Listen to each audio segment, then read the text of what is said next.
आता घरी आंबे आले म्हणल्यावर त्याचं काही ना काही रोजचं बनवणं चालू झालं. तर लेकरांनी पाहिले होते आम पापड, तर त्याच्यासाठीच आंबेसुद्धा त्यांनी उकळायला ठेवले होते आणि त्याच्यातला गाभा काढून छान असं मिक्सरवरती त्यांनी लावून घेतलं आणि त्याच्या पेस्टमध्ये थोडंसं संदेगंदे मीठ, चिली फ्लेक्स आणि नमक, थोडीशी साखर टाकून छान असं मिसळून घेतलं आणि 2 ताटाला तेल लावलं, एक पन्नीला आणि एका ताटाला तेल वगैरे लावून त्याच्यावरती छान असं मिश्रण वाळू घातलं. ते वाळल्याच्यानंतर छान असे त्याचे पापड वगैरे तयार झाले आणि त्याचे असे रोल करून ठेवले आणि छान असे कट करून सुद्धा घेतले. खरंच ते सहजपणे निघत होते आणि जेव्हा आम्ही खाऊन बघितले तर खरंच त्या आंब्याला इतकी सुंदर टेस्ट आलेली होती, जसं काही ते दुकानातून आपण लहानपणी खायचं ना चिचायचं तशासारखी त्याला टेस्ट आलेली होती.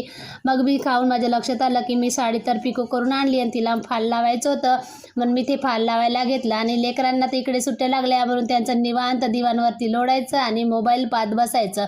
मग बाकीचे जे आंबे उरले होते मी म्हटलं चला आता ते तर असेच खराब होऊन जाईल, म्हणून मी त्याच्यावरती अशी साल काढून घेतली आणि पूर्ण साल काढलेले आंबे, माझ्याकडे तर आंबे फोडणी नव्हतीच म्हणून म्हटलं चला आता आपल्याकडे जे पावशी आहे त्या पावशीच्या साहाय्याने त्याच्यावरचे जे आंब्याचं असते ते काढून घेतलं आणि छान छोटे छोटे त्याचे पीस वगैरे करून टाकले आणि ज्या आंब्याच्या गुया होत्या त्या आंब्याच्या गुया मी वाळत टाकून ठेवून दिल्या.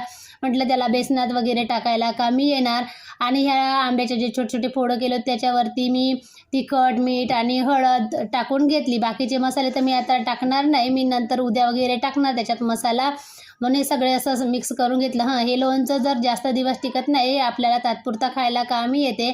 आणि मग नंतर लक्षात आलं की मी याच्यामध्ये थोडीशी साखर टाकली पाहिजे म्हणून मी त्याच्यात साखर टाकली आणि आता बाकीचे मसाले आणि गूळ मी उद्याच्या व्हिडिओमध्ये टाकणार, म्हणून मी आता त्या डब्याला तसंच लावून ठेवून दिलं. असा होता आजचा दिवस. चला भेटू उद्या, बाय.